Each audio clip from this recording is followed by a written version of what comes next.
श्री शिवाय नमस्तुभ्यं। और एक विश्वास के साथ आप लोगों से कहना चाहूंगा, जितने लोग आस्था पर कथा सुन रहे हो, जितने फेसबुक यूट्यूब पर सुन रहे हो, और जितने लोग मालेगांव की ये पवित्र भूमि पर बैठकर कथा सुन रहे हो, एक दिल से कहूं आप लोगों से, आप स्वीकार करिएगा, दुख की घड़ी में कोई आए चाहे ना आए, अगर आपने दिल से, कर्जा हो गया, समस्या विकट हो गई, तकलीफ बढ़ गई, दुख बढ़ गया, आप शंकर भगवान के मंदिर में जाकर, ये जरूरी नहीं है कि आप सीहोर आए या कहीं जाएं, आप तो आपके घर के पास में जो शिव मंदिर हो, उस मंदिर में एक लोटा जल चढ़ाना चालू कर दो, वो धीरे धीरे दुख काटना प्रारंभ कर दे, काटेगा दुख। बस जल चढ़ाने का एक नियम है शिव जी का। शंकर भगवान को जो जल चढ़ाया जाता है दुख काटने के लिए, तकलीफ काटने के लिए, कष्ट मिटाने के लिए, तो एक नियम है शंकर भगवान का जल चढ़ाने का जो नियम है। जैसे ये गौल जलाधारी है, यहां से पानी गिरता है, ये शिवलिंग है। ये दो जो भगवान का पानी जहां बहकर जाता है ये गोल में से, तो यहां जो स्थान है, ये सीधे भाग पर गणेश जी विराजमान है, लेफ्ट भाग में कार्तिकेय जी है, बीच में एक मोटी सी लाइन होती है जहां अशोक सुंदरी है, ऊपर से जो बूंद बूंद पानी गिर रहा है वो शंकर भगवान की 5 लड़कियां हैं, जया, विषहरा, शामलीबारी, दौतली और देव। जहां गोल भाग है, जहां शिवलिंग रखा हुआ है, ये माता पार्वती जी का हस्त कमल है, जिसको पीठिका कहते हैं। महाराज, जल चढ़ाने का नियम है, जब हमारे ऊपर दुख होता है, तकलीफ होती है, कष्ट होता है, बड़ी दिक्कत परेशानी होती है, तो हम जल चढ़ाते हैं। तो उस जल को चढ़ाने का नियम है, पहले गणेश जी का स्थान, कार्तिकेय का स्थान, अशोक सुंदरी की जगह, फिर माता पार्वती की पीठिका, उसके बाद जलाधारी को स्मरण कर कर जल धीरे धीरे शंकर भगवान पर छोड़ा जाता है। जब धीरे धीरे शिव जी पर जल चढ़ाएं, उसके बाद में आप अपने मन की कामना जब जल चढ़ाते जाएं और बाबा से कहते जाएं, बाबा रोज कामना कहने की जरूरत नहीं है, एक बार आप कामना करो और उसके बाद जल चढ़ाना प्रारंभ करो, और उसको कहना जरूर, तेरे दरबार से कोई खाली नहीं गया मेरे शंभू, मैं नहीं जानती, मैं तो इतना जानती हूं कि कंकर शंकर है और तू सुनता जरूर है। ब्रह्मा ब्रह्म लोक में है, भगवान विष्णु वैकुंठ लोक में है, पर मृत्यु लोक में मेरा देवाधिदेव महादेव है, मेरी सुनेगा जरूर। और बाबा से विनय कर कर आप आइए। जल चढ़ाने का नियम, अगर दुख है, तकलीफ है, कष्ट है, तो ऐसे चढ़ा दो, और अगर मन कर रहा है डायरेक्ट शिव जी पे चढ़ाना हो तो तुम्हारी मर्जी, उसमें कोई मना नहीं। शिव तत्व किसको कहते हैं? शंकर का गुणगान, शिव का स्मरण, भगवान शंकर का मंत्र जाप किसको कहते हैं? ये वही समझ सकता है जिसके भीतर शिव समाया होगा। और एक विश्वास के साथ आप लोगों से कहना चाहूंगा, जितने लोग आस्था पर कथा सुन रहे हो, जितने फेसबुक यूट्यूब पर सुन रहे हो, और जितने लोग मालेगांव की ये पवित्र भूमि पर बैठकर कथा सुन रहे हो, आप दिल से उसकी कथा सुनना।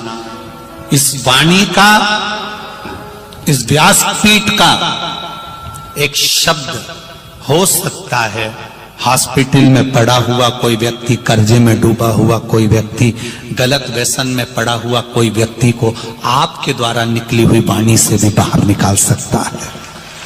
जैसे उस मां को कहा किसी ने, सीहोर वाला महाराज कहता है एक बार चले तो जा शंकर जी के मंदिर में, उसने पत्र भी लिखा। जब वो सीहोर वाला महाराज कहता है, चिल्ला चिल्ला कर कहता है, एक लोटा जल सारी समस्या का हल, तो जा। 7 साल में उस बच्चे की वाणी वापिस आ सकती है जो वाणी नहीं थी। जब वो वाणी मेरा महादेव दे सकता है, वो देखो उस माँ के चेहरे की खुशी, उस माँ के चेहरे की रौनकता, जिसका बेटा 7 साल बाद बोला हो, उसका आनंद देखिए कि कितना होगा, कितना आनंद होगा।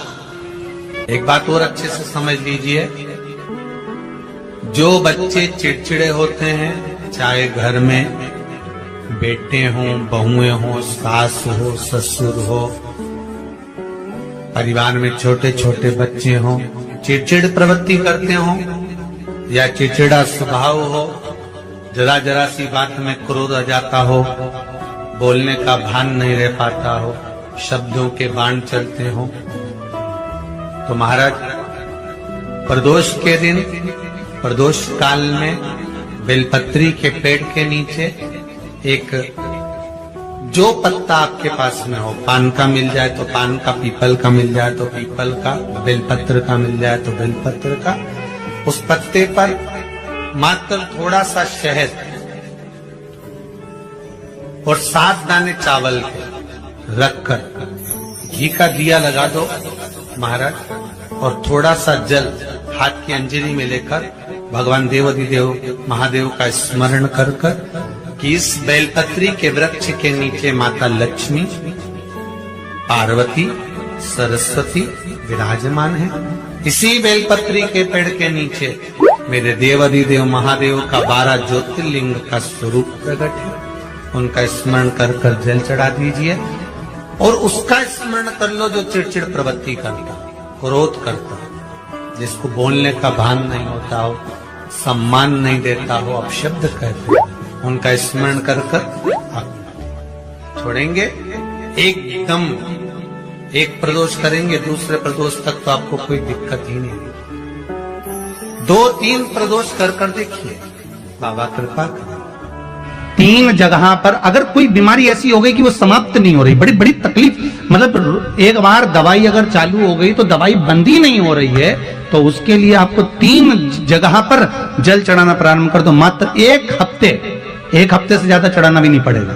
जैसे 1 हफ्ते आप टेबलेट लेते हो, गोली लेते हो, 1 हफ्ते चढ़ाना प्रारंभ कर दो। सबसे पहले बेलपत्री के पेड़ के नीचे क्या करना है, जल का पात्र लेना है, उसमें 2 दाने चावल के डालना, 2 दाने अक्षत के डालिए। पहले बेलपत्री के पेड़ के नीचे जाओ, वहां जल चढ़ाओ, फिर जाइए पीपल के वृक्ष के नीचे, वहां जल चढ़ाइए, आखिरी में या तो शमी के नीचे या फिर आंवले के नीचे, इन दोनों में से कोई एक वृक्ष जिसके नीचे। पर 1 हफ्ते अगर आपने आंवले में चढ़ाया है तो आंवले में ही चढ़ाना, शमी में चढ़ाया है तो शमी में चढ़ाना, ये बदल के मत चढ़ाना कि आज मैं शमी में चढ़ा देती हूँ, कल आंवले में चढ़ा दूंगी, ऐसा नहीं। शंकर भगवान पे चढ़ा हुआ जल जो बहकर जाता है उसको 3 जगह पर जरूर लगाना चाहिए। ध्यान से सुनिएगा। 9 ग्रह जो शरीर पर राहु, केतु, मंगल, बुध, शनि परेशान करते हैं, उसकी समाप्ति के लिए शिव पर चढ़ा हुआ जल नैनों पर, कंठ पर, मस्तिष्क पर, 3 जगह पर जिसके प्रतिदिन शिव पर चढ़ा हुआ जल लगता है उसको कभी 9 ग्रह परेशान नहीं कर सकते।